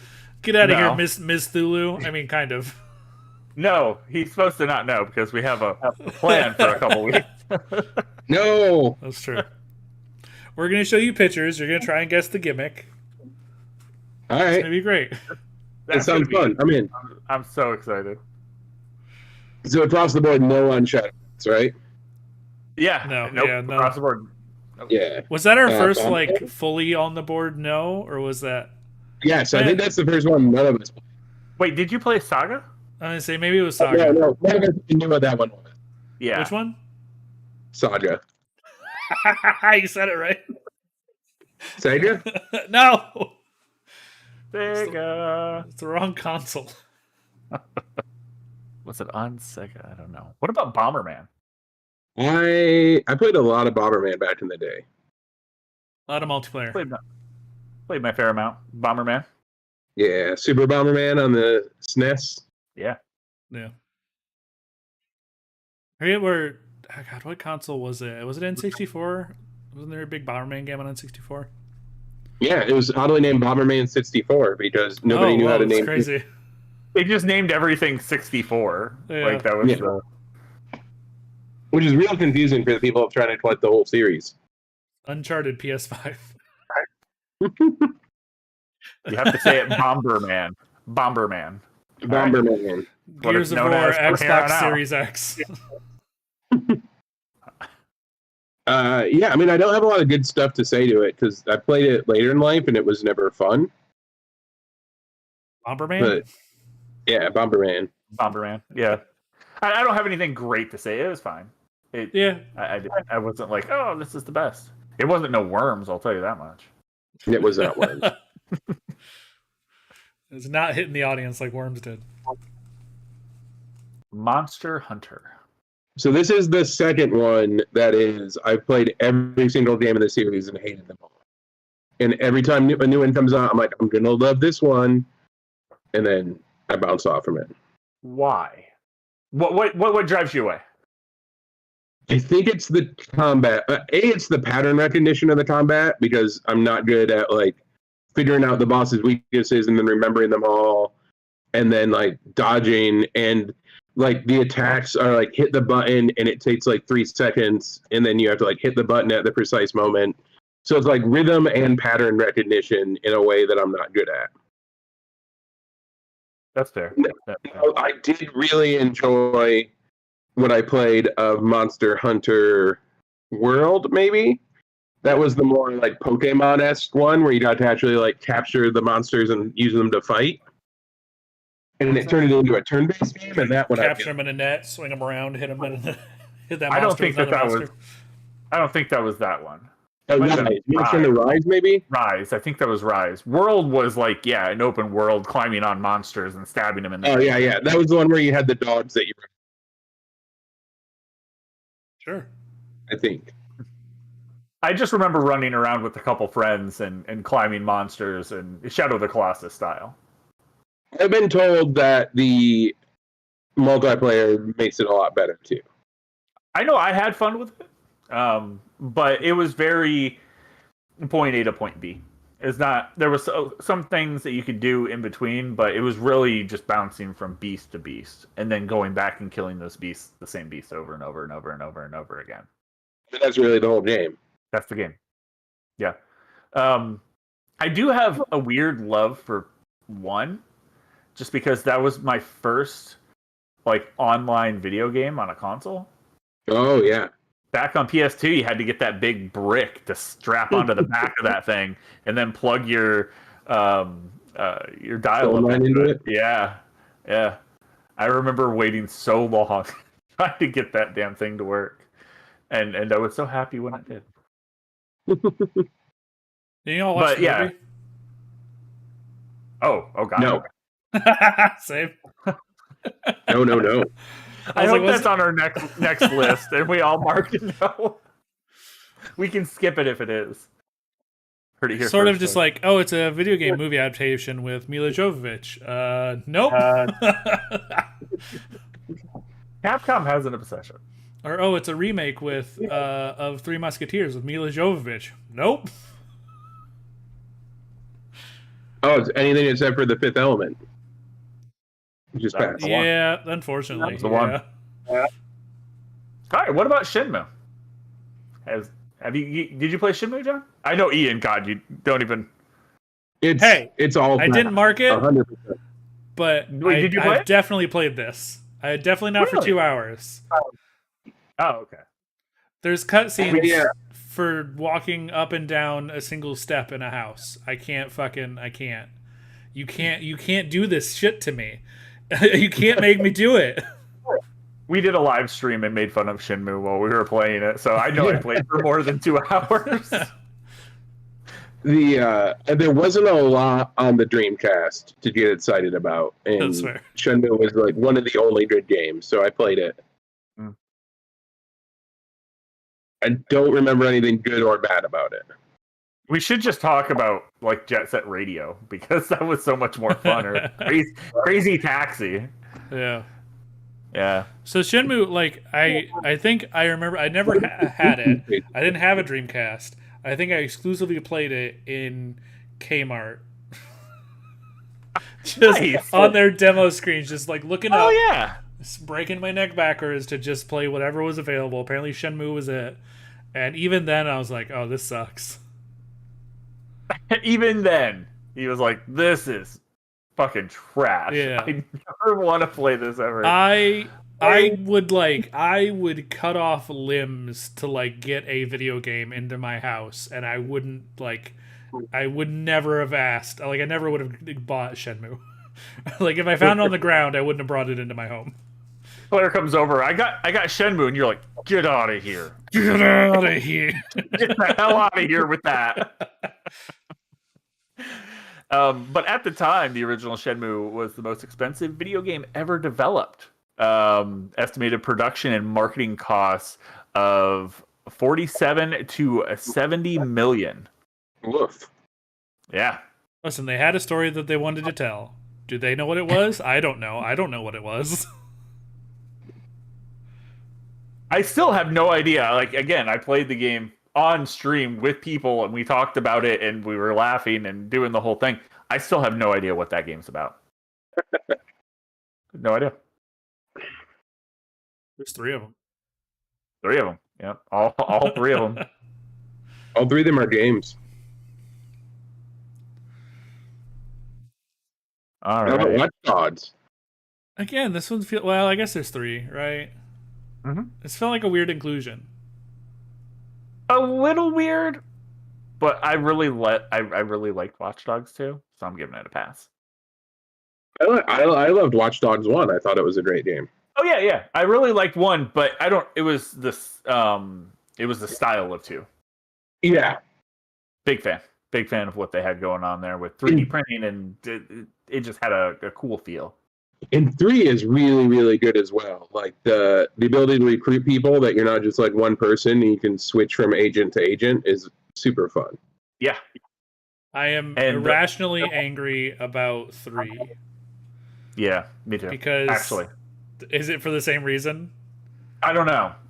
You go ahead and go, and then we'll. So, Shadows of Mordor. Let's talk about it for a second.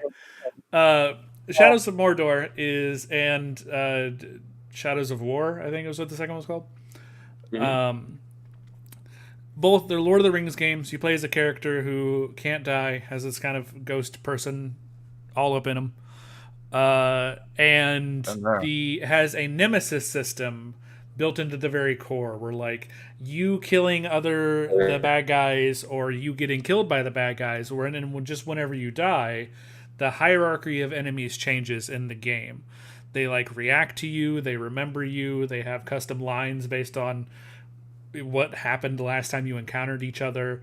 Very cool, very in-depth system that it was a Ubisoft just patented immediately and locked down so that no other game could use it. And I think one of the only games that's used it since then is Watch Dogs 3, which I think they were trying to use the system with that game. And it's just like a shade of what the Nemesis system in Shadows of Mordor is. I don't remember the Nemesis system in Watch Dogs 3. Well, that's like the play as anybody, and like the maybe it's not the same system. It's not the same. It's not even close. I see what you're getting at for sure, but it's it just feels hollowed out, which I think adds to your point. Right, that's what I'm saying. Is like I feel like they were going to use it and then just didn't. I mean, the people are more about their like skill sets. Okay, so it wasn't Ubisoft. It says February 8th, 2021, Warner Brothers Interactive Entertainment succeeded in patenting the Nemesis system, which is the heart of the Middle Earth. It together. Those are the guys who made it. Yeah. So it wasn't Ubisoft who did that. I think I could see them kind of trying to butt in. But we're still good with the Nemesis system. That's not gone. What games has it been in? Well, it belongs to Warner Brothers and Middle Earth, but I mean they're not allowed. I don't. Nothing else. Just that one game, or 2 technically. Which is dumb. I wanted everything. I want every game to have that. I don't disagree. I fully agree, and I would love more games to have it. And on record, I've been saying that for a long time. So I think the comparison to it, because I just did a little bit of a quick search. With Watchdog, they say it's the play as anyone feature, but I think it's because of the way that they generate NPCs and quests for all the characters. But like I feel like it's so much different than the Nemesis system in Shadow of War games. How great was that system? Yeah, Adam Young saying Assassin's Creed Valhalla was the closest to scratching the Nemesis itch, but not the same. Yeah, there's a system in Assassin's Creed Valhalla, which I guess is why I thought it was Ubisoft. Where like there's like assassins that like can come attack you, something like that. I don't know. Yeah. I definitely didn't play that one, but I don't recall. I played it a decent amount. I don't recall a system that matched it. But that game, if you don't like FAF, you're not gonna like that game. Yeah, exactly. Mm-hmm. Mostly faffing. All right, we're down to the final 2. Yeah, we're gonna get through it. Oh God, there's Dishonored. still a half hour left. There's still a half an hour. Dishonored. I feel like I should have played this. I really expected you to play this one. Yeah, I'm really surprised you didn't. They're both very good. I bought the RPG. Yeah. Does that count? No. I haven't played it. Sorry. Yeah, I really liked it. I liked that they gave you the tools to be able to do whatever you wanted in this world. Do you want to be a pacifist? Do you want to walk through this? Do you want to, kill people, knock people out? Like, how do you want to handle this? And I like the story they told too. They did a really good job of giving you a bunch of tools and a bunch of puzzles, and just saying, figure it out however you want. Yep. Yeah. And they did a great job at making you feel clever all the time. And it's something that Deathloop kind of took, and in a different way. And like I love the similarities. And that's what makes me like Deathloop more than I probably should. Yeah, I wanted to play Deathloop, and then I like some of the things I heard about, like how the death loop loops. You know what I mean? Like how, what the key to the death loop, right? It was like it ended up being like, oh, okay, I guess I can't really go into it not knowing that now, so I don't know that I'm gonna have as much fun as I would have otherwise. I think you would still have as much fun. I think you'd still have fun. I mean, even if maybe you I'll just be the bad guy. I'll I'll just go shoot people. I'll just go shoot people who are trying to complete the game. A year and a half later. Unfortunately, you'd have to play for a little bit to be able to unlock that. Yeah, you do have to get to a certain point. You got to faff. Well, you're gonna make progress. I don't think that game has a lot of faffing. I mean, I had a lot of it's all go and do stuff. Go. Yeah. You got to go to your times apartment. Where I was like, you have to unlock a chest in your apartment. There's a lot of stuff you have to do. It's really just. I think it's a time gate so that you don't have people who are bad at the game jumping into other people's games and not making it challenging. Yeah. Adam says Deathloop is also not 90,000 hours long.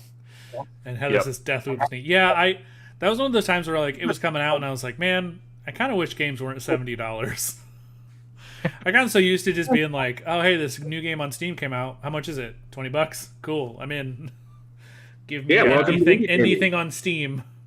The AAA games are usually a harder sell just because they're 3.5 indie games.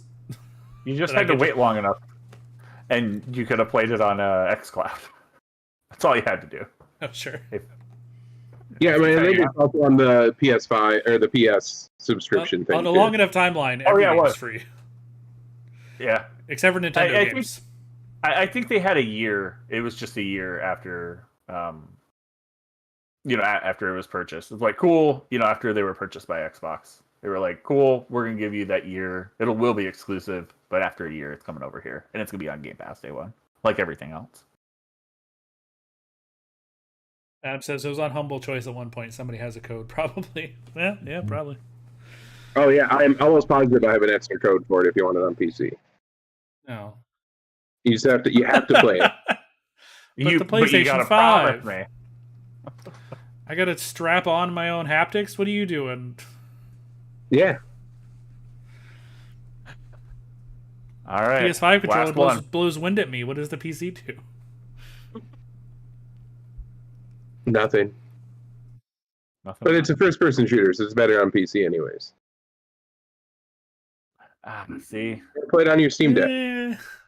I don't agree with. I don't like first-person shooters on PC too much. Like, I'll do it, but I don't prefer to play it there. It's the superior way. I don't know. I don't agree. I don't think I agree. When I play Halo Infinite or whatever the newest one is, I have to play with a controller just because I have like such ingrained muscle memory with Halo that I cannot use mouse and keyboard to play Halo. I don't think it's the same with all shooters. But... for the controller though. Do what? What's what? Like that, the Halo games are all designed for play on the controller. Yeah, for sure. Yeah. From the ground up, like most first-person shooters are designed for mouse and keyboard. Because they're dumb, we get it. No, it's better. It's one of those weird situations. I agree with what's his face, Greg Miller. Oh yeah. Greg Miller was like he gave everyone a tutorial on how to fix the issues they're having with The Last of Us Part 1 on PC. And it said, step 1, turn off your PC. Step 2, go to your living room where you hopefully have a PlayStation if you're not dumb, and play it there instead. Problem solved. I love Greg Miller, but damn it. Yeah, today he posted where apparently PlayStation games they're raising their prices for the PC versions of their games. So he just comes out holding a PS5, just laughing his ass off. He's just like, "You're gonna pay more. You're gonna pay more for the game. It's not even gonna work, and you're gonna pay more." Yeah. He's like, please pay more for your game that doesn't work as well on PC. I'll just be sitting here buying it. It's probably on PlayStation Plus. I could probably just download it for free right now, that game that you're buying.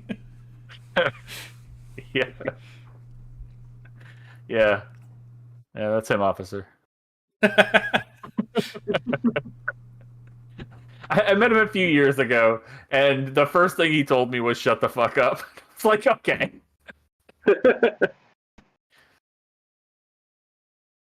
All right, last game is Wild Arms. Yeah, I did play it. I played it. I played the first one only, though. I couldn't tell you what this is. The one I played was It's an RPG full of faff. Yeah. God damn it. Yeah, I think I picked it up with all the other games on PlayStation 2. So I think what I played was Wild Arms 3. Mm-hmm. I remember it a lot of fun, but I don't remember anything else about it. Yeah, I can't remember too much aside from it being like a role playing game or like a tactical role playing game kind of thing. But I know I owned it, so I definitely played more than 2 hours of it. So I might actually still have it, to be honest. Might be in a box somewhere. This up real quick. It sounds like a way cooler game than it probably is, right? Like Wild Arms. No, I remember it being real fun. No, it's a JRPG. It sounds cooler than it is. Nah. I'm sorry. The main character is an anime protagonist, and he's just holding a gun, which is awesome. And then I'm looking at screenshots of this game. It just looks like bullshit. Well, I mean, if you're looking at a PS1 or PS2 game, yeah, it's gonna look like bullshit. Oh, but So to cool. be fair, I don't think that this thing would have translated onto like modern consoles. I feel like it would have been one of those games that stuck with the old look and style, like like so many JRPGs do, like because they think that this is the way, this is better. But if they go the other way, then we're screwed too, because then we get Final Fantasy 15. You know what I mean? God damn it, can't win. I know I'm gonna get burned, but I'm very interested in 16. Yeah, I don't know if you. I could probably leave it. Yeah, I could probably take it right back to the store and return it. Yeah, I'm not gonna. How many hours is the tutorial? Yeah, I'm out. 15 was such a letdown though, but I'm like 16 has to have. You know what I mean? It's got to get better, right? That. It can't be worse. It's got to get better. It can't be worse. And I'm gonna be really upset here in a couple months. Heather says, "Oh it's man, okay. I missed the whole first column, which would have been my wheelhouse." Oh yeah, what do we got over there? I forgot that was ages ago. Final Fantasy 15 was beautiful but boring. I just could not stand that you didn't get like more than one something like use of a summon. Like I play the game to do everything, and I think I used it twice. So if we're going back through the columns, why don't we? I don't want to say like we have some time left. Why don't we pick one game from each column? Like collectively or individually? I think individually. There's time. Okay. Yeah. I like that. That first column's rough. That first column's real rough. You're saying favorite out of. Yeah, I could slash out the top. Slash out the top like 5 things. We don't need any of those. Get those out of here. 6 Fallout. Sorry, get out of here. It's going to be Legend of Zelda for me.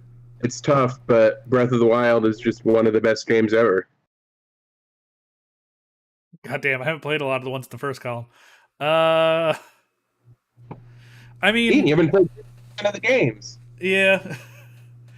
I mean, we know what mine has to be, right? Like, I'm legally obligated. It has to be.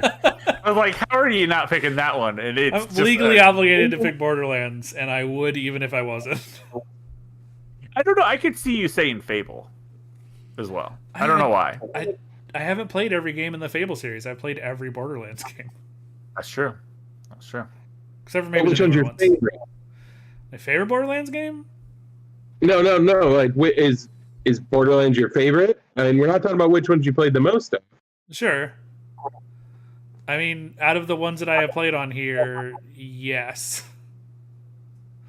I mean, I played a lot of Saints Row, but I don't think Saints Row really holds a candle to Borderlands, like as a thing that I have extracted joy from. Mike Tyson's Punch Out. Yeah, it's definitely Elder Scroll.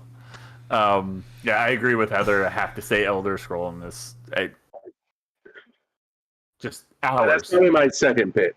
Hours and hours of time spent in the Elder Scroll world. Heather, So, the company Heather works for is doing an Elder Scrolls board game Kickstarter right now, or I guess GameFound. Nice. Okay. So yeah, also legally obligated. And No Name says Tekken or Legend of Zelda. I was gonna say Tekken just because I played a lot of that fucking fighting game. Like, yeah. But really, you can't come at the king. You can't come at Borderlands. No, they just passed 4 million today on the Elder Scrolls game. Congratulations. Dang. Yeah, congrats. I mean, it makes sense. I love that you say you can't come at the king like that, and then you just struggled picking Borderlands, which you work in the building that they make that game in. Oh, okay. Listen, there's some good. There's not a lot of good contenders there, I guess. Like in that first column, for me, it's Borderlands, and then the amount of hours I've played any of those other games, like probably combined, does not add up to Borderlands. That's fair. Even all right. Let's move on to column 2. And this one's definitely got to be the Tales of series for me. Those all of those Tales of games that I've played. Name one full. What's the whole title? Tales Name one. of Arconia or some shit. Symphonia. You were real close. Shockingly close, actually. Yeah. Surprised myself.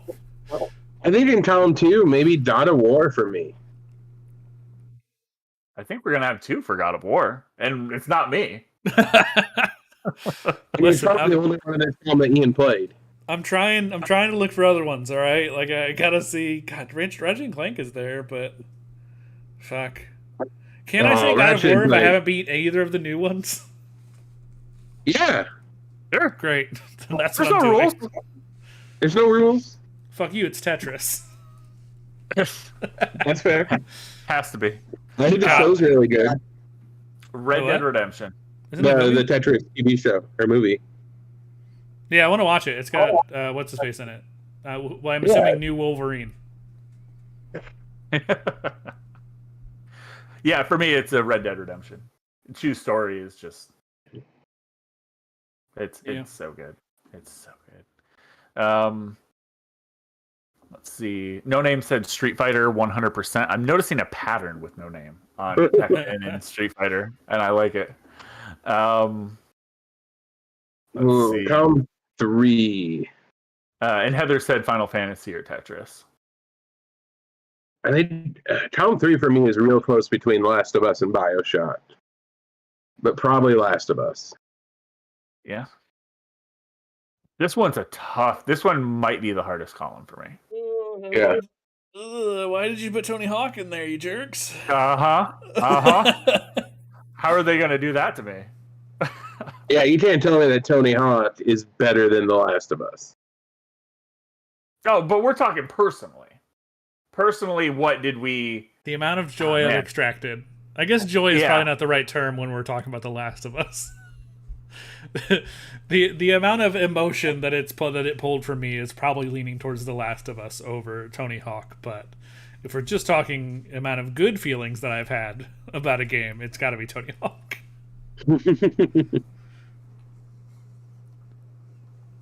Oh man, yeah, this one's really tough. I know Grand Theft Auto is on the top of that list.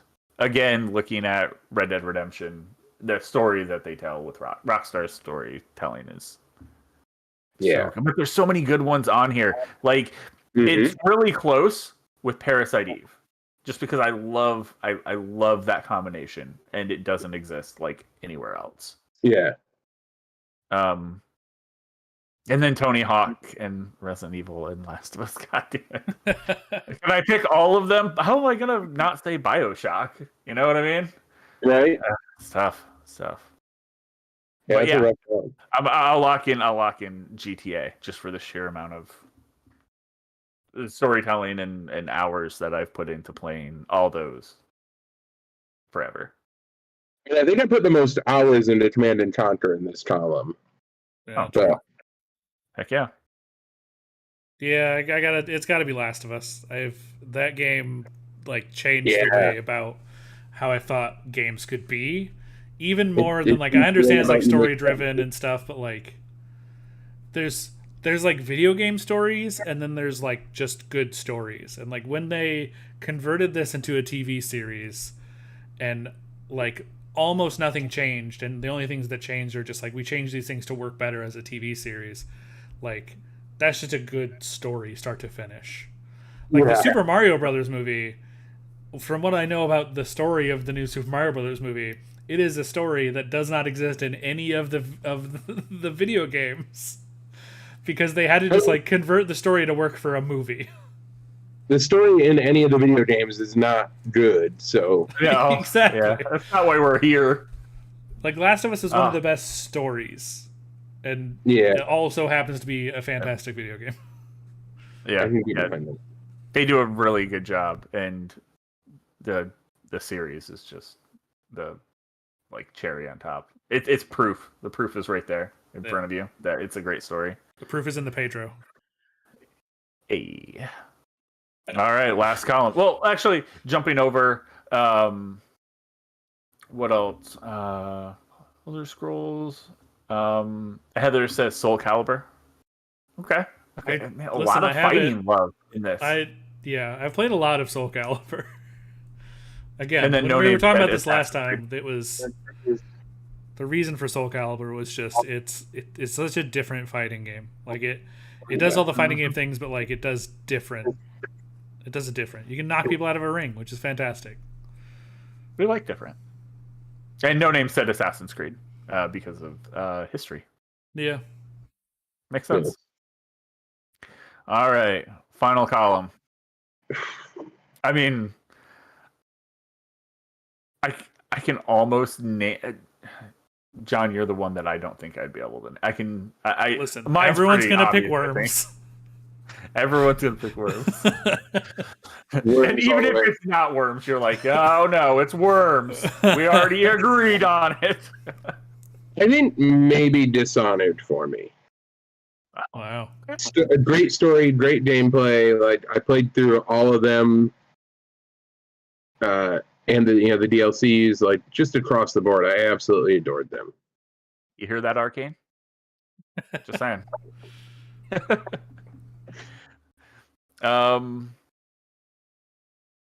mean, Ian, you're Half-Life, right? Yeah, it's Half-Life for sure. Yeah. And mine's Silent Hill. Yeah. I'm trying to. There's nothing close. Nothing close to Witcher would probably be the. Well, maybe Souls. Souls and Witcher would be up there, but it's still nowhere near Silent Hill. So I was thinking Hitman as like a secondary because just. Sure. I've played most of the games and they've all been very fun. All right, and then Half-Life hits different. Heather says Devil May Cry. Devil May Cry takes her back. And then No Name said Mortal Kombat, keeping on brand. Perfect. I like this. Though Witcher has a well-written story. Yeah. Yeah. It's the only reason I still have the Witcher. I have the Witcher 3 installed on my PS5. When I got the PS5, it was one of the first games I installed on it because I was like, I mean the next gen upgrade was like a free like upgrade thing, and I was like, that story is just like I'm gonna go back to it at some point. I just know I am, and I want it to be installed and updated so I can just jump in after however many cutscenes it takes. I want you to prepare me for that because I want to have the conversation. Like, I don't want to half-ass this conversation if you're going all in. I would actually, while you're playing it, love to play like almost like a book club, like a play along. Yeah. Just keeping up with where you're at. Yeah, you know? I'll do all of the quests and stuff, and you'll just play Gwent with everyone that I don't play Gwent with. Yeah. You're going to be like, okay, so everyone play 3 hours this week, and I'm going to come in and be like, well, I played 14 hours of Gwent. And I don't know. I don't remember what happened. I played it halfway through. I forgot everything.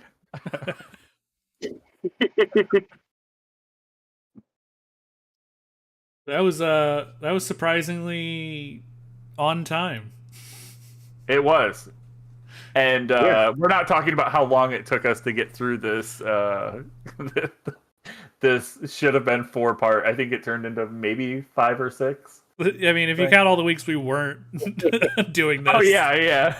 It took us only 6 months. A whole new list with new games has come out since then. Yeah. There's a whole other Variety Gamer Score 2. It came out the next day, and we're just now getting to it. Yeah.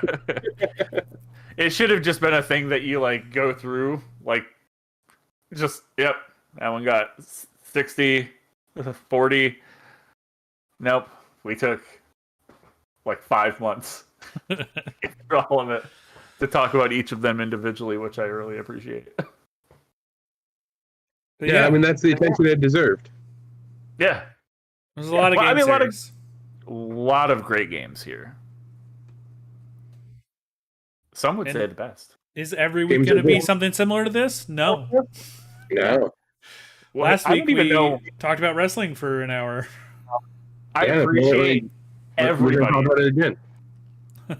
I appreciate everybody who sat through that one because that was probably a hard listen. I have no idea what we're talking about, but Claire did start watching AEW. Nice. Yeah. So I mean, we converted somebody. That's fun. We'll convert John next, but you can't start watching yet, John. You have to go through the ringer of guess that gimmick. I mean, I can't watch it anywhere yet because it's not watchable anywhere. That's true. I had hoped that, like, now they were doing, like, the Max thing where it was going to be, like, HBO Max is becoming Max, that they'd be like, oh, also AEW is going to be here. Like, a little fun little extra, but they haven't done that yet. I just wish that they would add these things together. Like, I don't mind paying for, like, even a separate subscription that just houses these few things that, like AEW as a whole owns. Like Ring of Honor, and, you know, they could even throw in, they work with, like, New Japan and a bunch of other places. Like, they don't have to include New Japan, but, you know, if they did, that'd be cool. Mm-hmm. That's also cool. But I just like one place to watch all of it. Yeah. Yeah. They'd get more people on board, I think. Yeah. All right. Link just told me they had to make a special enemy for The Witcher because people kept farming cows. That is true. That is a thing that I know. Is that in The Witcher 3, the cows in the first town that you go into, the one where I condemned a guy to death, whoopsie. Accidents happen. The cows respawn. They don't respawn in any other area. Like, if you kill cows at, like, a random farm, they won't come back. But in the main area, they do come back because it's, like, that first area. And so people would just be, like, farming and murdering cows over and over again for, like, cheap, repeatable experience. And originally, they were just like, well, now the cows don't come back. But then that ruined, like, a quest or something that they wanted to do. So what they did instead was they put in an enemy that if you kill more than X cows in that starter farm, then this, like, 10 level higher than you enemy just comes and wrecks your shit. like just that's comes cool. storming from out of the woods, and it's just like this monstrous thing that just comes in and starts beating the shit out of you for trying to farm cows. It's probably his cows. You know what I mean? This is his Yeah. wife we're talking about here. And you already watched you axe the other guy. Yeah, it's like hitting the chickens in a Zelda game. Exactly. Yeah. Until you figure out that you can like trick the enemies into hitting them, and then they get attacked instead. And Right. that's hilarious. Yeah. Yeah. That's how it should be with cows. You should be able to trick enemies into hitting them, and this big dude just comes out and he hit the destroys cow! everybody. He hit the cow! I mean, Fable had the chickens that you could kick too, right? Yeah, And then I think eventually, if you did that enough, they'd all attack you. and you get a title for being a chicken Yeah. kicker. Chicken kicker. Classic. Awesome. Yeah. So we'll be back next week. Yeah. Yeah. And with what? We don't know. Maybe John will be guessing gimmicks. Maybe we'll be playing Worms. I guess we'll find out. If we're playing Worms, we'll probably post something beforehand to like get other people involved, right? To see, because we'll just Oh, be yeah, us three. sure. Yeah. Of course. No, that'll be fun. But we will hopefully see you next week. Thank you for joining and being a part of this. We always like having you here. Having people to talk with during this has been great. Yeah. Yeah, I missed this. I'm Yeah. never doing it. And we'll stay fun balanced, I guess. Yeah, that's our catchphrase. Yeah. We'll see what happens. Bye. I got to go over here and faff about anyway. So see you guys.